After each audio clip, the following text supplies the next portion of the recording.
ప్రభుకి మహిమ కలుగును గాక. మీ అందరికీ హృదయపూర్వకమైన వందనాలు. ఎలా ఉన్నారు?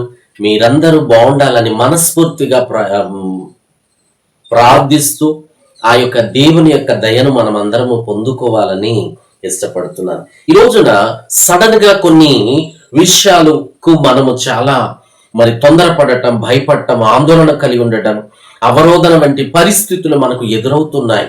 ఎందుకంటే సడన్ గా నేను అనుకోలేదు ఇలా జరుగుతుందని, అయ్యో నేను ఇలా ఊహించలేదు అని, లేదా ఇలా నిజంగానే జరుగుతుంది అని నేను ఎప్పుడు కూడా అనుకోలేదు, ఊహించలేదు కూడా అనేటువంటి సందర్భాలు మన జీవితంలో కొన్నిసార్లు జరుగుతున్నాయి కదంటారా? అవును కదా, నిజంగా అవి ఎలా జరుగుతున్నాయి? ఆకస్మికంగా జరుగుతున్నటువంటి సందర్భాలు, పనులు ఏంటి అవి? నష్టాలు లేకపోతే కీడులు అని కూడా చెప్పుకోవచ్చునేమో. వాటిలో నెంబర్ 1, మొట్టమొదట ఏబు గ్రంథము 22వ అధ్యాయము 10వ వచనంలో ఈ విధముగా వ్రాయబడి ఉండెను, భయం అనేది ఆకస్మికంగా కలుగుతుంది. నిజంగానే చాలా మంది జీవితాల్లో ఇది మనం చూస్తూ ఉంటాం. చాలా మంది భయపడుతూ ఉంటారు. ఆ భయము కొన్నిసార్లు నన్ను కూడా వెంబడిస్తుంది, ఆ భయము కొన్నిసార్లు మిమ్మల్ని కూడా వెంబడిస్తుంది. కొన్నిసార్లు చీకటి అంటే భయము, కొన్నిసార్లు ఫలానా వార్త వింటుంటే భయము, కొన్నిసార్లు కొన్ని గందరగోళ పరిస్థితులు ఎదురవుతుంటే భయము. ఆ భయము వలన ఎన్నో పనులు చేయాలి అనుకుంటున్నటువంటి మనము ఏమీ కూడా చెయ్యలేకపోయేటువంటి పరిస్థితులు ఉన్నాయి మన జీవితంలో. అందుకే ఆకస్మికంగా భయం అనేది నన్ను ఆ భయములో పడిపోతున్నటువంటి సందర్భాలు నిజంగా ఒకవేళ నేనంటాను. అందుకే ప్రభు చాలా సందర్భాల్లో భయపడకుడి నేను మీకు తోడై ఉన్నానని ప్రభు భయపడుతున్న ప్రతి సందర్భాల్లో ఆయన ఎంత చక్కగా ప్రజలను ధైర్యపరుస్తున్నటువంటి సందర్భం. ఒకవేళ నీవు అదేటువంటి భయములో ఉంటే, యేసు నామములో నీకు నాకు ఉన్న ప్రతి భయములు ప్రభు తీసివేయబడును గాక. ఆ భయములోనే ఎక్కువగా కొన్నిసార్లు దేవుడు మనకు తోడై ఉంటాడు. హల్లెలూయా. ఇకపోతే నెంబర్ 2, ఆకస్మికంగా కలుగుతున్న పరిస్థితిలో నాశనం అనేది కూడా కలుగుతుంది. యెషయా గ్రంథం 47వ అధ్యాయం 11వ వచనం. యెషయా గ్రంథం 47వ అధ్యాయం 11వ వచనంలో నాశనము కూడా ఆకస్మికంగా కలుగుతుంది. అప్పుడు మనం అనుకుంటాం, అయ్యో ఇప్పుడే చూశాను, ఇప్పుడే బాగున్నారు, ఇప్పుడే ఇలా ఉంది, అప్పుడే ఇలా జరిగిపోయిందా అని కొన్ని వార్తలు, కొన్ని విషయాలు, కొన్ని గందరగోళమైన పరిస్థితులు మనము విన్నప్పుడు చాలా ఆశ్చర్యపోతూ ఉంటాం. నాశనం, కుటుంబాలు కొన్నిసార్లు పాడైపోవటం, కుటుంబాలు కొన్నిసార్లు విచ్ఛిన్నమైపోవటం. లోతు కుటుంబం చూడండి ఎలా అయిపోయిందో. సొదొమ గొమొర్రా పట్టణాలు మొత్తము కూడా ఏమైపోయా? అగ్ని చేత, ఉగ్రత, దేవుని కోపానికి వ్యతిరేకము.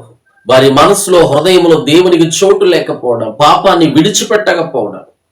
చూసారా ఎంత భయంకరమైన పరిస్థితులు. ఈ రోజున నాశనం అనేది కూడా ఆకస్మికంగా కలుగుతుంది. ఏది నీకు చెప్పి రాదు, ఏది నీకు చెప్పి నీ పర్మిషన్ తీసుకొని రాదు. ముందుగానే కలుగుతున్న పరిస్థితులను బట్టి మనము ప్రార్థన చేయవలసిన వారమై ఉన్నాం. అయ్యా కీడైతే తొలగించయ్యా, మేలైతే జరిగించయ్యా, నా పరిస్థితులు ఇలా ఉన్నాయి, నా స్థితిగతులు ఇలా ఉన్నాయి, ఓ ప్రభువా సహాయం చేయను గొప్పవాడవని ఆయన దగ్గర ప్రతి పరిస్థితిలో కలగబోతున్న నాశనము నుండి ప్రార్థించవలసిన వారమై ఉన్నా. ప్రభు తప్పిస్తాడు, ప్రభు ఆ పరిస్థితుల నుండి విడిపిస్తాడు.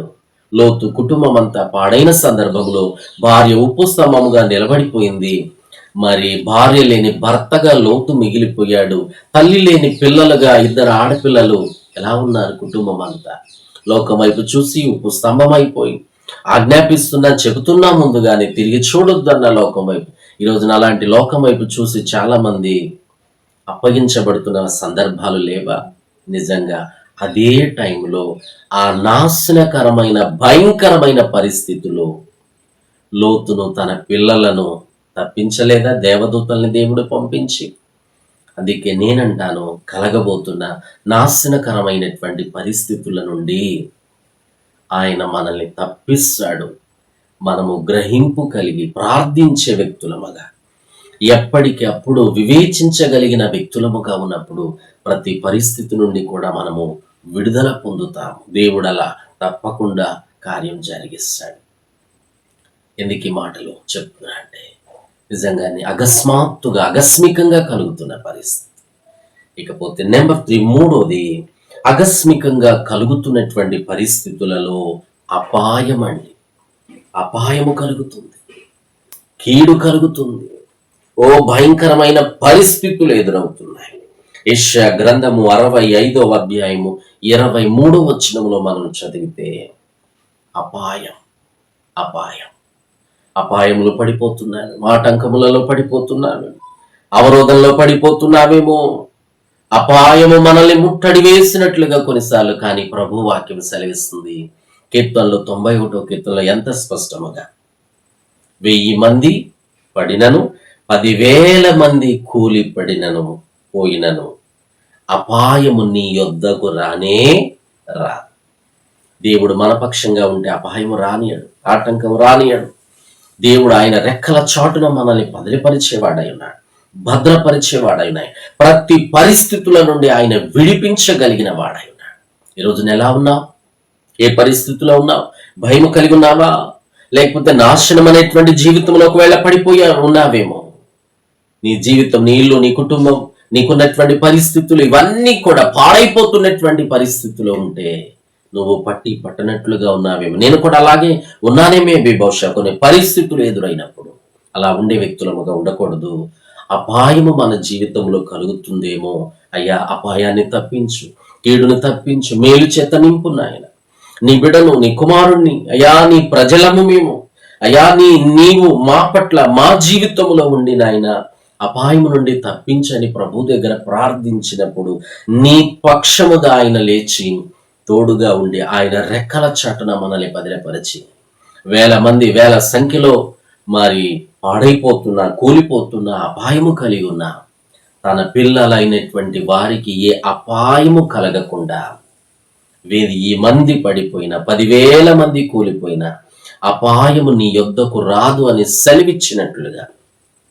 చూడండి, కరోనా వస్తుంది అనుకున్నాము, 1000 సంఖ్యలో ప్రజలు చనిపోయారు. డబ్బున్న, ఆస్తి ఉన్న, ఐశ్వర్యం ఉన్న, ప్రాణం ఎవరు కొనుక్కోలేరండి.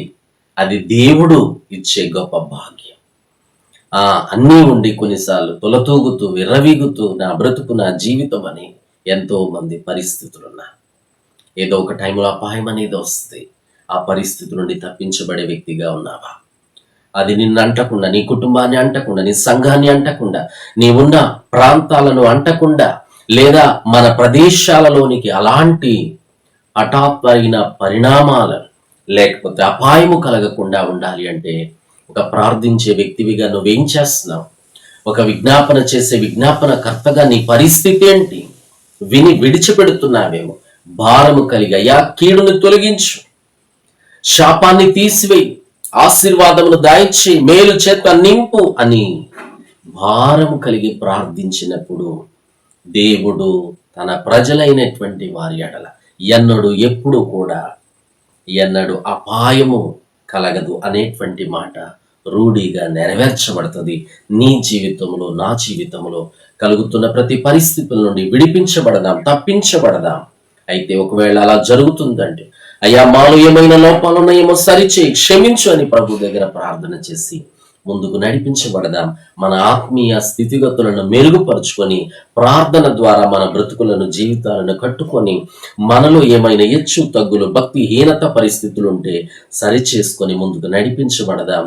దేవుడి మాటలు ఆశీర్వదించునుగాక. ఆమేన్. చిన్న ప్రార్థనలో ప్రేమ కలిగిన తండ్రి, ఇప్పటి వరకు ఆకస్మికంగా కలుగుతున్న పరిస్థితుల ద్వారా మాతో మాట్లాడుతున్నారు. మొదటిది భయము కలుగుతుంది ఆకస్మికంగా. 2 నాశనం అనేది కూడా ఆకస్మికంగా కలుగుతుంది. 3 మా ప్రభు హఠాత్తుగా కొన్నిసార్లు ఆకస్మికంగా మా ప్రభు అపాయము కలుగుతుందేమో మా జీవితంలో. మేము ఆ పరిస్థితులన్నిటి నుండి తప్పించబడే వ్యక్తులముగా ఉండడానికి, ఇలాంటివి మా దరికి చేరకుండా ఉండునట్లుగా మేము ప్రార్థించే వ్యక్తులముగా, పోరాడే వ్యక్తులముగా, మీ సన్నిధిలో కనిపెట్టే వ్యక్తులముగా, అందుకే శోధన రాకముందే మా ప్రభు విజ్ఞాపనకర్తలముగా ఉండి ప్రతి పరిస్థితుల నుండి విడుదల పొందే వ్యక్తులముగా ఉండటకు సహాయం చేయండి, అనుకూలపరచండి. 1000 మంది పడిపోయిన 10,000 మంది కూలిపోయినను అపాయము నీ యొద్దకు రాదు అని మమ్ములను ధైర్యపరుస్తున్న విధానమును బట్టి వందనాలు. అట్టి విధముగా ముందుకు నడిపించే కృప దయచేయమని యేసు నామమున అడుగుచు ప్రార్థిస్తున్నాము తండ్రి. Amen, amen, amen. Praise the Lord. God bless you. నచ్చితే లైక్ చేయండి, షేర్ చేయండి. ప్రభు మిమ్మల్ని దీవించును గాక. Amen, amen, amen. Praise the lord.